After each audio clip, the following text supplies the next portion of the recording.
On 12th September, Jeremy Corbyn won a stunning victory in the UK's Labour leadership election. With a landslide of 59.5% in the first round of voting, Labour gained its most left-wing leader since George Lansbury. A socialist, he won on an anti-austerity mandate, promising to end the cuts to welfare, renationalise the railways, end Trident, and invest in infrastructure and job creation. An activist, as The Independent reported, his first act as Labour leader was to join a large pro-refugee march in central London. But barely had he stepped into the role, then the British media launched a full frontal attack on the man, his sartorial inclinations, his past relationships, his failure to sing the national anthem and grovel to the Queen, and various other alleged political sins. Just as in the Scottish independence referendum campaign, where the Westminster Consensus reacted to the threat of independence with Project Fear, so in the Labour leadership campaign, the elites who had first treated Corbyn with amused condescension turned feral once they saw him as a threat. The right-wing press, as soon as they had the sense that Corbyn could actually win, went straight over the edge of sanity. Janet Daly of The Telegraph was typical warning of Corbyn supporters seizing the means of production and distribution directly through strikes and organised demands. This followed a frankly delicious outburst in which she had complained of her experience of squatters in the London borough of Haringey in the 1970s, which was somehow the fault of Jeremy Corbyn. The Sunday Times published calls for acting leader Harriet Harman to cancel the leadership elections on the pretext of a hard left plot to infiltrate the race. The Daily Mail published a delirious fantasy about Jeremy Corbyn taking office and the first days of his administration, which began, "The night sky over London was thick with choking black smoke." Invoking an indebted basket case economy torn apart between rioters, demonstrators and revolutionaries, it was practically salivating over the apocalyptic scenario it conjured up. One can't help but see in such heuristic a degree of projection and nostalgic wish fulfillment, the right-wing yearning for the old fighting days of the Cold War, when they could crush the left in the name of the free world. Even the seemingly sober Financial Times was at it, complaining of an air of menace stalking Corbyn's campaign. National socialism it was once called. One side waves the flag, the other demands a bigger state. Both rail against outsiders, the right against immigrants, the left against international capitalism. That's right, the followers of a bearded, anti-war socialist are akin to the Third Reich. The Financial Times not only reached the threshold of Godwin's law in 3 sentences, it also compared powerful multinational capital to the desperate and drowning refugees being subject to racist persecution across Europe. The right wasn't wholly unanimous in attacking Corbyn, however.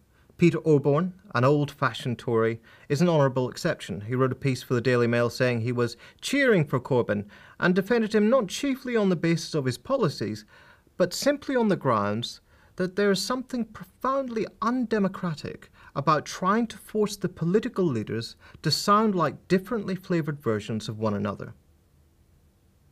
But it wasn't just the reactionaries. The right-wing Spectator columnist Damian Thompson exulted in the coloratura shrieks from right-on lovies in his piece about how Corbyn's victory was a delicious humiliation for the left. Progressive Labour supporters in higher income brackets did not want Jeremy Corbyn to win today, he noted with satisfaction. He wasn't wrong. For when Project Fear turned to Project Panic, it was all too often the liberal media and liberal journalists who aimed their fire most brutally against the new Labour leadership. The first line of attack was, ironically, at the gender politics of Corbyn's victory. This line had been prepared in advance in the Guardian newspaper, which backed Yvette Cooper for leader. As senior Guardian columnist Polly Toynbee put it, Labour needs a woman leader. So when Corbyn was elected, another leading Guardian writer, Suzanne Moore, expostulated. As Jeremy Corbyn was anointed leader, not one female voice was heard. Soon Cathy Newman in the Daily Telegraph, echoing Moore's charge, complained of Jeremy Corbyn's blokey Britain, claiming that women had been excluded from the great offices of state. The ironies here were abundant. As the polling company YouGov reported in the run-up to the ballot, women who are eligible to vote are dramatically more likely to vote for Corbyn than men. Moreover, while Corbyn had committed himself to 50% representation for women in the shadow cabinet, he in fact exceeded it. As The Guardian admitted, in total, 16 out of 31 ministers, that's 52%, on Corbyn's frontbench team are women. This compares with 33% in David Cameron's current cabinet and 47% in the shadow cabinet that Harriet Harman was leading. So if Corbyn's shadow cabinet was more gender egalitarian than its predecessors, what was the substance of this attack? The argument was that the offices of leader, shadow chancellor, shadow foreign secretary and shadow home secretary were the traditional top jobs. But as Labour pointed out, this hierarchy was a relic of the 19th century when the state was more about empire and law and order than about health and education. Sometimes the line of attack became ridiculous. Anne Perkins, writing for The Guardian, stiffly told Corbyn that as a Republican he may not like the Royalist national anthem, but it is his job to sing it. The focus on such patent trivialities is the progressive mirror of the right-wing press attacking Corbyn for a consensual relationship with another politician in the 1970s, described by The Telegraph, without irony, as damaging. Nonetheless, these pseudo-progressive pundits were shortly joined by a string of right-wing Labour MPs and apparatchiks running to the right-wing press to attack Corbyn. Sadiq Khan MP, who won the nomination to be Labour's London mayoral contender thanks in part to the support of trade unions and London Labour leftists such as Ken Livingstone, went to the Daily Mail to denounce Corbyn for supposed anti-Semitism and encouraging terrorism, on the basis of Shadow Chancellor John McDonnell's placatory statements to IRA members during the peace process and Jeremy Corbyn's links to Palestinian resistance groups. He was joined by John Mann MP, who denounced Corbyn's anti-austerity agenda in sneeringly classist terms, again in the Daily Mail. In the Dog and Duck, they could understand his words. Nationalise the railways, Alf and Bert could agree with that. Sounds reasonable enough. Stop austerity, Samantha and Craig can smell a pay rise for themselves here. And of course, there was the seasoned Blairite apparatchik Dan Hodges, who in his regular columns for The Telegraph, having complained that Corbyn was even allowed onto the ballot, the Labour right has never been strong on democracy, used every possible angle to attack Corbyn, including fantasising that Corbyn's victory would be cheered by racists and terrorists. The leading Observer journalist Ed Vouliami wrote an opinion piece taking issue with his paper's stance on Jeremy Corbyn, suggesting that it had capitulated to the Blairite obsession with electoral strategy. The Tory press barons performed a script, he wrote, but we can join the chorus with our own, admittedly more progressive version. The former BBC journalist Jonathan Cook points out that this is not the first time that the Observer has let its readers down, having previously nixed one of Ed Vouliami's stories on Iraq's weapons of mass destruction out of loyalty to the then Blair administration.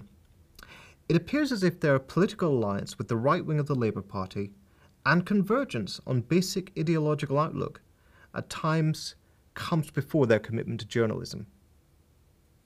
But this is hardly just true of the liberal media or the print media. The entire media and the political class operate in such a closed loop of discourse that they can only interpret someone like Corbyn as an extremist and perhaps even more insidiously, unelectable. Inconveniently for this line of thinking, several polls taken before the leadership election found that Corbyn was not only the favourite among Labour Party members, but of all the candidates was the one most preferred by the public. For example, in August, the Evening Standard reported polling evidence that Corbyn was the favourite among Londoners, supported by 46% of all those who had a preference. In the same month, The Guardian reported that Corbyn was the favourite among voters from all parties. Furthermore, as Andrew Sparrow wrote for The Guardian, there are a range of issues in which Corbyn is genuinely in tune with what the majority of the public appear to want, like nationalising the railways. But when the media says you're unelectable, it isn't just a neutral statement, it is performative. It is a statement that tries to bring into being the state of affairs that it purports to describe.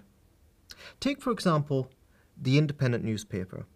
The Independent ran a story which contained the headline, "Jeremy Corbyn loses a fifth of Labour voters." There were a number of giveaways in this article that all was not as it seemed. First of all, the scare quotes in the title, which suggested that the authors were already distancing themselves from the main argument of the piece. Second, rather than going straight to the article's claim, they opened the article with reference to different statistics, stating that almost 3 in 4 people do not believe that Jeremy Corbyn looks like a Prime Minister in waiting. Third, when they did discuss the article's key claim, what they said was that 20% of Labour voters were less likely to vote Labour with Corbyn as leader. In fact, what the statistics from their poll showed was that 63% of Labour supporters were more likely to vote Labour with Corbyn in charge, and the same polarised effect was discernible among other groups of voters: SNP, Liberal, Green, even Tory and UKIP. Many who used to vote for other parties were now more likely to vote Labour. And this is not to say that all of Corbyn's poll ratings are good, they're not. But the media, both liberal and right-wing, are almost unanimously hostile to Corbyn and relentlessly spin almost every story against him. They have a lot to do with how electable he appears.